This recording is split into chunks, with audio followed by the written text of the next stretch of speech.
Hola a todos, bienvenidos a Nepantlatoli, netas, rugidos y metáforas del abuelo jaguar. Los saluda Nool Balam, el abuelo jaguar, les da la bienvenida, recordándoles que en Nepantlatoli los niños del sexto sol somos testigos de un cambio de era. Hoy, martes 5 de noviembre de 2024, el día que han sido las elecciones en los Estados Unidos, y que muy oportunamente siempre en la cultura, anticultura, en la incultura del madruguete, la tremenda corte elige exactamente el día de las elecciones de Estados Unidos para decidir si van a considerar ellos aceptar o no la reforma judicial, teniendo en cuenta que no tienen las facultades de hacerlo. Ya para estas horas se sabe que ellos mismos, con sus reglas, decidieron no hacer lo que de cualquier manera no podían hacer. Esto me huele o me recuerda al rey del Principito, ¿no? O sea, te ordeno que hagas la reforma judicial, ¿no? O la permito cuando no tenía por qué no permitirla, porque no era su facultad. Bueno, esto lo he intitulado Vivir de las fallas en vez de los fallos.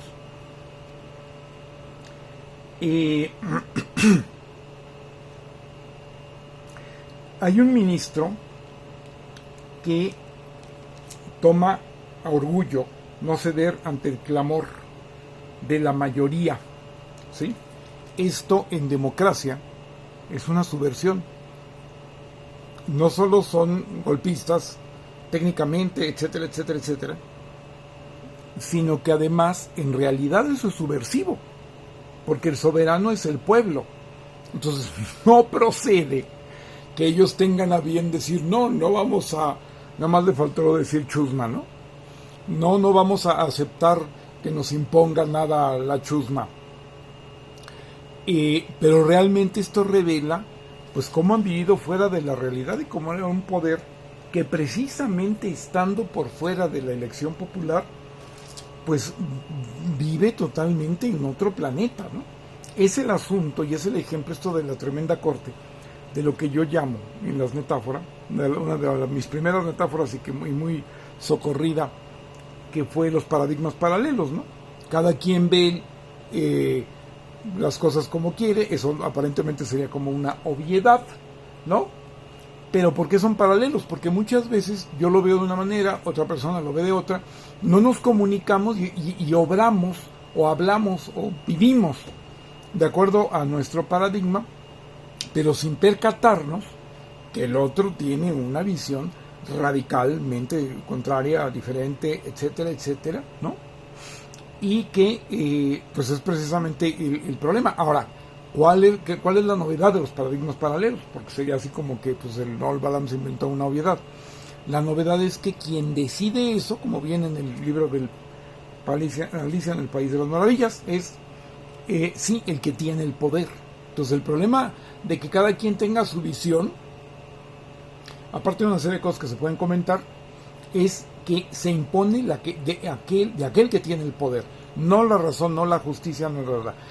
Que a través de la democracia se pueden conjuntar en la razón y el poder, la justicia y el poder, y eso es lo que estamos haciendo con la reforma del Poder Judicial.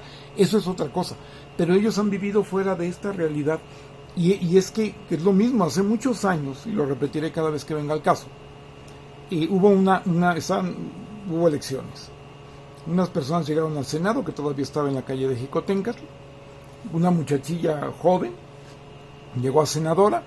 Había unas personas protestando allí. Jueguen ustedes que por una causa muy válida. La protesta de los empleados de la tremenda corte es una cosa muy disímbola, ¿no? Que se ha aprovechado de que todas las causas normalmente cuando protestan son justas, entonces ellos también protestan para meterse como la rata en medio de las ardillas, y ya les contaré esa anécdota alguna vez. Entonces, llegó y esta persona elegida como senadora decía que esa bola de nacos, indios jodidos, etcétera, etcétera, etcétera, ¿qué estaban haciendo allí? Fuchi, literalmente. O sea, no tenía ni idea de qué estaba haciendo, ni idea de lo que había sido ser electa a lo mejor era plurinominal, ¿no? Senadora, ni en qué país vivía, ni qué es una actitud política, ¿no? Que no es una actitud política, sino que está en política no puedes hacer eso. Bueno, viven en esa otra realidad y estos de la tremenda corte están exactamente así, ¿no? Realmente en otro planeta, o sea, por donde lo veas, por el lado de la corrupción, por el lado de la desubicación, por el lado de vivir en el pasado y llamarse corte, por el lado de que toman los privilegios como derechos, pero desde luego que no los comparten con la gente, por cualquier lado están fuera de la realidad. Y esto, bueno, pues gritaba que era necesario que hubiera esta reforma y cada vez se plantea más. Además, insisto, a mí se me hace que esta es la 5T, ¿no? O la 4T bis es otra reforma, otra transformación aparte de las otras 4 y seguiremos con las que sean. Pero definitivamente no lo veíamos, esa es la verdad. Y esta es una reforma aparte, esta es una transformación aparte, la reforma es una transformación aparte y tenemos que ver que mientras más se comportan como se comportan es más necesario que haya sido, ¿no? Y que esté siendo y que va a ser porque van a seguir poniendo piedras en el camino, ¿no? O sea, porque además es una petición de principio tras otra. Ellos no tenían que haber admitido eso. Lo ponen en sus propias reglas y pierden. Ahora sale supuestamente, ya veremos qué tanto van a repetir esto o si lo van a dejar por la paz, pero sería nada más por ahora, porque no podríamos decir que un recurso, entre comillas, por falso que sea, lo vayan a abandonar totalmente. Bueno, entonces no, ya no era la reforma de los 8 votos, sino de una mayoría simple, pues ya tenían 6, ¿no? Ahora, una cosa, eso es absurdo, pero además hay otro punto. La reforma de la mayoría simple se plantea cuando los ministros bajen a 9, que ahorita hay 11. Entonces ellos, y que ni siquiera el brillante, que realmente es muy brillante, Eduardo Andrade, que resultó ser, después de ser periodista por aquel periodista deportivo de nuestra casi infancia, juventud, ahora resulta que es realmente un jurista muy brillante, él planteó una cosa, pero que se puede explicar más directamente, ¿no? Cuando ellos aluden a la mayoría simple de que, pues no ganamos por los 8, pero ganamos por los 6, ¿no? Eso es un error porque los 6 serían válidos si se admitiera la reforma.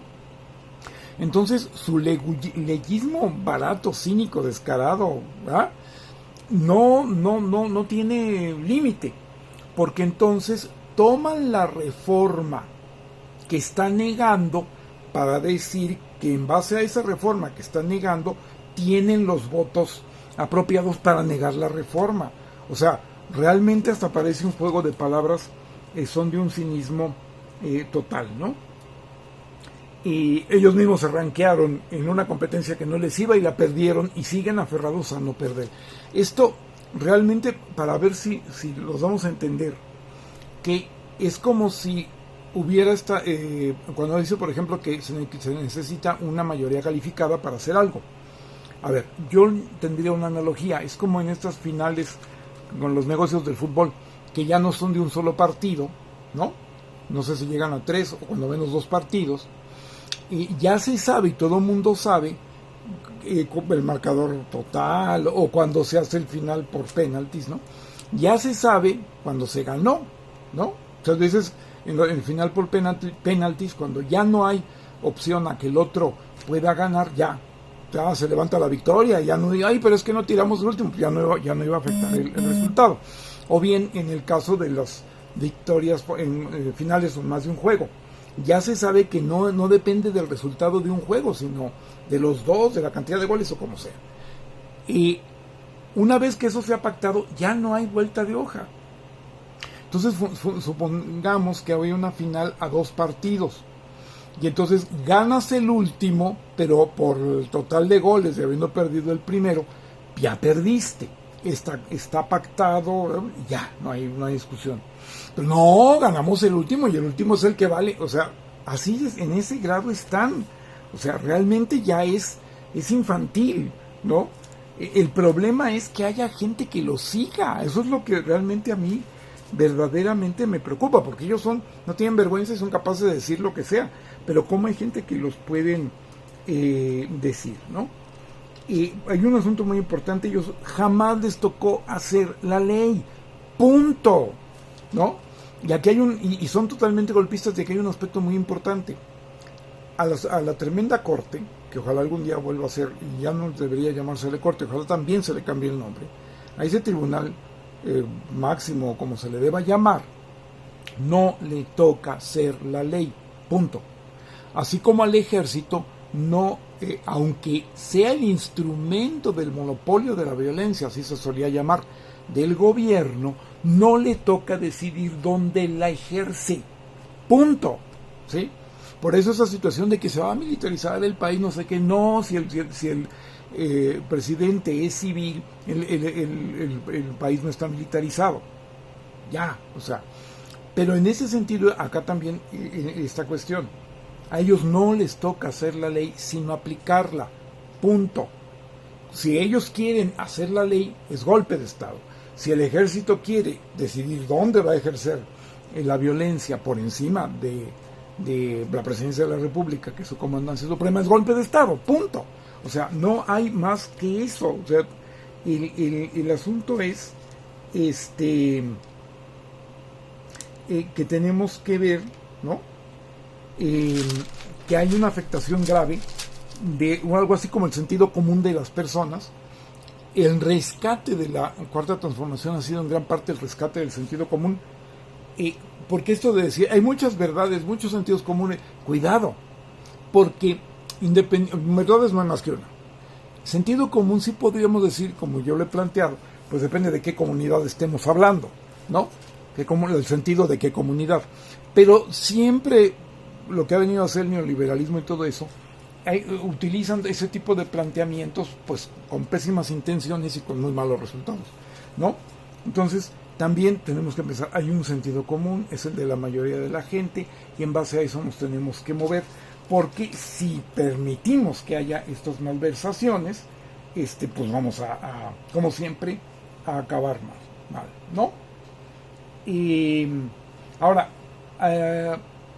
el asunto de que se empieza a manejar, que debería haber como un criterio externo, ¿no? En primer lugar, que todos estos abogánsters convertidos en el Poder Judicial, desde los ministros a todos los que están en contra de la reforma, fueron formados en una idea de que la ley decía una cosa, pero había un criterio discrecional no escrito, que es el del poder, que es el de la oligarquía, que es el que priva. Esto es aquella viejísima lección, ¿no? De que del contador público, ¿no? ¿Cuál es el mejor contador público? Que cuando le preguntan qué son 2 más 2, el contador público dice lo que diga el jefe.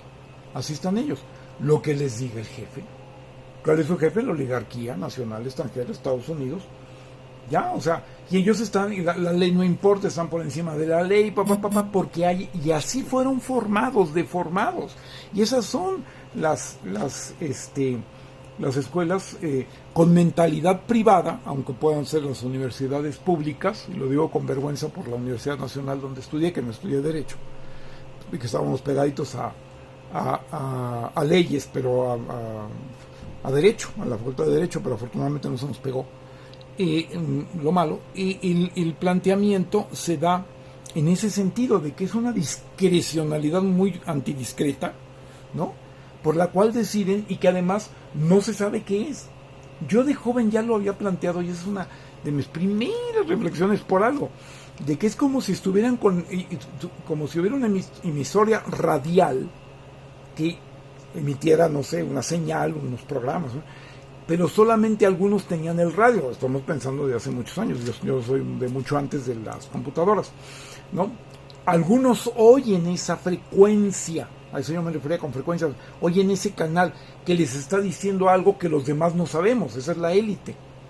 Y entonces obran caprichosamente contra la ley, contra la justicia, contra la democracia y contra lo que sea, ¿no? Contra la razón, el derecho, lo que sea, la decencia, contra lo que sea, porque así se les está indicando, pero nosotros no oímos esa misma esos mismos programas de esa misma emisora y estamos como perdidos en el espacio, mientras ellos saben perfectamente que hay una coherencia aparente, o sea, una incoherencia real, pero una supuesta coherencia en lo que hacen y ellos están tranquilos.